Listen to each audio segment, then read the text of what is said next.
Vamos lá, pessoal. Entre os elementos, sistema digestório e os elementos que ingerimos que transformam em músculos, sangue, ossos, na energia necessária para viver, ok?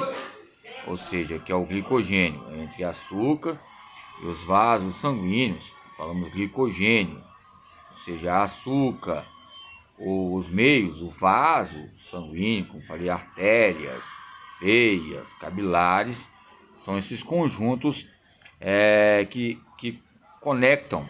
Conecte aí, caros colegas, caras amigas. Esse processo de transformação chama-se digestão. Nele, o alimento é reduzido para que o corpo o absorva da melhor forma possível, atendendo às necessidades do organismo. Quando falamos de necessidade, falamos de substratos energéticos, ADP-CP, várias fontes, ADP-CP, ou seja, a lática, a glicolítica, aquelas que 10 segundos, que tem as questões da trifosfato de creatina, trifosfato, ou seja, a DPCP, e que vai trazer o foco, a questões da potencial de ação. Potencial de ação, você vai saber o que é potencial de ação, é o que? Eu falei, é o meio menos concentrado para o mais concentrado. Essa potencial de ação vai haver concentração. Aonde tem um potencial de ação, vai ter um aspecto proximal, ou seja, meio externo e interno e externo. Esse processo recíproco é a membrana muscular, é a célula que ocorre, que vai haver o que? O anabolismo. Eu vou me alimentar, então estou anabolizando, ou seja, o arroz, o feijão, o ovo, e nesses nutrientes, que são os básicos aqui, é lógico, nós temos em campos e departamentos, falamos sobre essas questões, sobre o absorver. Então, vai catabolizando, vai ser uma via energética para o corpo como um todo, o sangue.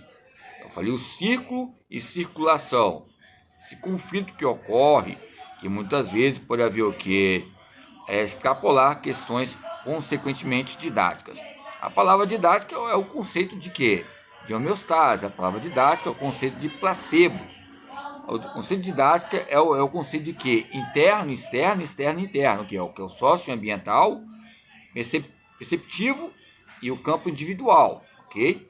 Tem que haver um meio para acontecer um anabolismo.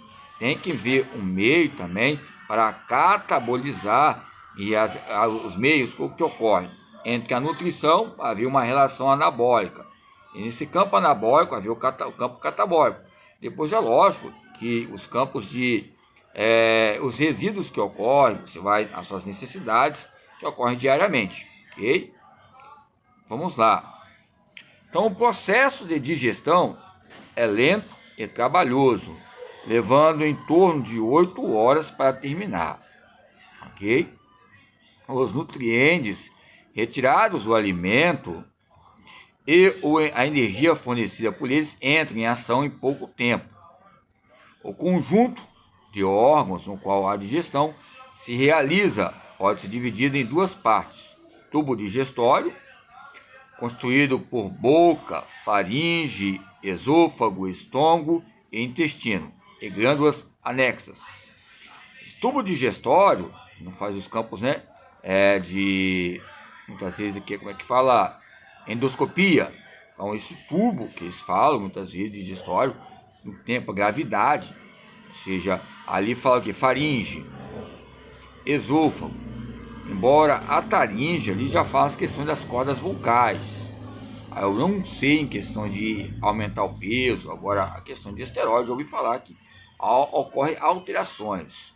Mas também vai depender tipicamente da pessoa, ou seja, também da extremidade histórica da pessoa, e os campos diretivos e indiretivos também, internos e externos, ou seja, o acervo de carga, sobrecarga, ou seja, o foco, entre os meios, ou seja, o esforço, é um tempo esforçado até aos dias de hoje. Então, o tubo digestório. Então, essas etapas de digestão, a primeira etapa é assim, que alimento é ingerido e o processo de digestão começa na boca, o alimento é cortado e triturado pelos dentes, por meio da mastigação, os meios mastigáveis, ok? Segunda etapa, após sair da boca, o alimento vai para o esôfago, e daí por meio ou seja, de contrações musculares produzidas por esse órgão, vai para o estômago,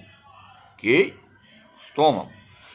Terceira etapa, nessa etapa o alimento encontra-se no estômago e será alvo de uma chuva ácida, ok? Chuva ácida que contribui no processo de desintegração do alimento, ok? Quarta etapa, saindo do estômago, a bola de alimentos, para agora é chamada de quima, vai para o duodena, que dessa etapa participam as pâncreas e o fígado, com substâncias que dão continuidade ao processo químico. Essa quarta etapa aqui, ligada ao estômago, é ligada, é lógico, à questão de toxinas. É lógico, se você tiver muitas toxinas, o fígado, como o pâncreas também, ali é um meio de um canal também ligado à mitocôndria. É um canal acessível, bioparticular. Essa conexão relaciona os anticorpos radicais livres também, que vai ajudar também, a ajudar o sistema imunológico. Se o fígado e o pâncreas não haver um funcionamento relevante, pode prejudicar os rins e os meios circulatórios. Em zona também vai trazer o campo ventilatório, que é a expressão do gás, embora alguns falam ventilatório, mas a expiração e expiração também traz, ou seja, entona fatores importantes ligados ao que? O oxigênio, nós vamos absorver, carbono, nitrogênio e outros parâmetros que ocorrem nos meios atmosféricos, ok? Então, na quinta etapa, com essa etapa ocorre uma maior absorção de nutrientes. Os nutrientes atravessam as paredes do intestino, né, que é aqui, e entram na corrente sanguínea, abastecendo as células do organismo. Sempre quando eu fecho aqui, a hora que eu estou falando, eu falo sobre glicogênio.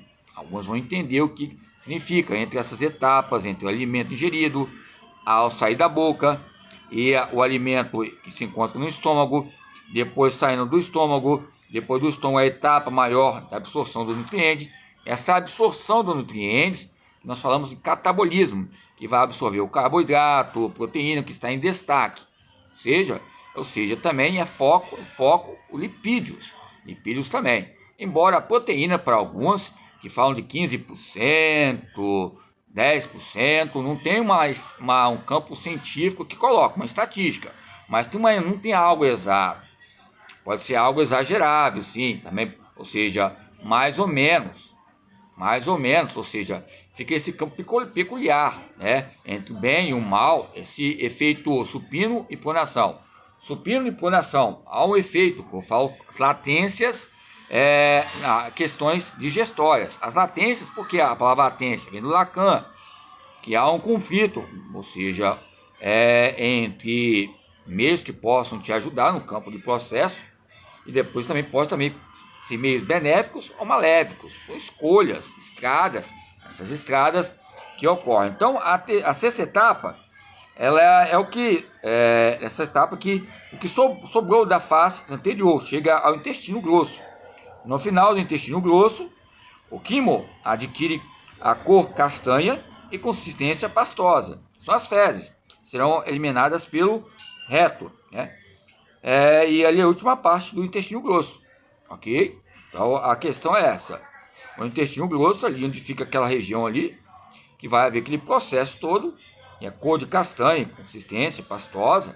Muitas vezes pode ter uma cor um pouco preta, às vezes um pouco mais pastosa, para trazer questões também de análise e diagnósticos, ok? Às vezes fica com muito tempo as questões ficando vácuo, né? Traz as questões importantes. As fibras são importantes, insolúveis e solúveis. Glicogênio na veia aí, pessoal. Glicogênio nas artérias, ok? Nas capilares.